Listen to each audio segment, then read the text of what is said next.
ನಿವೃತ್ತ ಶಿಕ್ಷಕರಾದ ಮರಿಸ್ವಾಮಿ ಗೌಡರು, ಶಿಕ್ಷಕರಾದ ಬೀರಶೆಟ್ಟಹಳ್ಳಿ ರಮೇಶ್ ಸರ್ ಅವರು, ಮಾಣಿಕ್ಯನಹಳ್ಳಿ ಸರ್ವೇರ್ ಶಂಕರಣ್ಣ, ಬಿಜೆಪಿ ಮುಖಂಡರಾದ ಎಚ್.ಎನ್. ಮಂಜುನಾಥ್, ಬೀರಶೆಟ್ಟಹಳ್ಳಿ ಸರ್ಕಾರಿ ಶಾಲೆಯ ಶಿಕ್ಷಕರುಗಳು, ಎಸ್ಡಿಎಂಸಿ ಅಧ್ಯಕ್ಷರಾದ ನೇತ್ರಾವತಿ ಲೋಕೇಶ್ ಮತ್ತು ಹಿರೇಮರಳಿ ಸರ್ಕಾರಿ ಶಾಲೆಯ ಎಸ್ಡಿಎಂಸಿ ಅಧ್ಯಕ್ಷರಾದ ಅನಿಲ್ ಕುಮಾರ್, ಬೀರಶೆಟ್ಟಹಳ್ಳಿ ಯಜಮಾನರು, ಗ್ರಾಮಸ್ಥರು, ಮುಖಂಡರುಗಳ ಸಹಕಾರದೊಂದಿಗೆ ಸರ್ಕಾರಿ ಶಾಲೆ ಅಂಗನವಾಡಿಗಳ ಅಭಿವೃದ್ಧಿಗೆ ಪಣ ತೊಟ್ಟು ನಿಂತಿರುವ ಕೊಡುಗೈ ದಾನಿ ಶ್ರೀ ಬಾಲಭೈರವೇಶ್ವರ ಎಜುಕೇಶನಲ್ ಚಾರಿಟಬಲ್ ಟ್ರಸ್ಟ್ ಅಧ್ಯಕ್ಷರಾದ ಶ್ರೀ ಅರವಿಂದ್ ರಾಘವನ್ ರವರ ಸಹಾಯ ಹಸ್ತದೊಂದಿಗೆ ಬೀರಶೆಟ್ಟಹಳ್ಳಿ ಸರ್ಕಾರಿ ಶಾಲೆಯ ಸೀಲಿಂಗ್ ಪ್ಯಾಚ್ ವರ್ಕ್ ಕೆಲಸ ಪ್ರಾರಂಭವಾಗಿದೆ.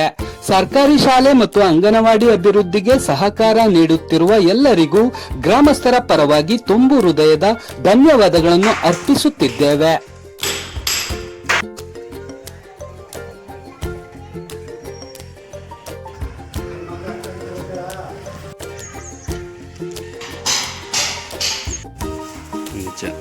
ನಮ್ಮ ಏನು ಮಾಡವೆ ಅಂದರೆ ನಾವು ಅಲ್ಲಿ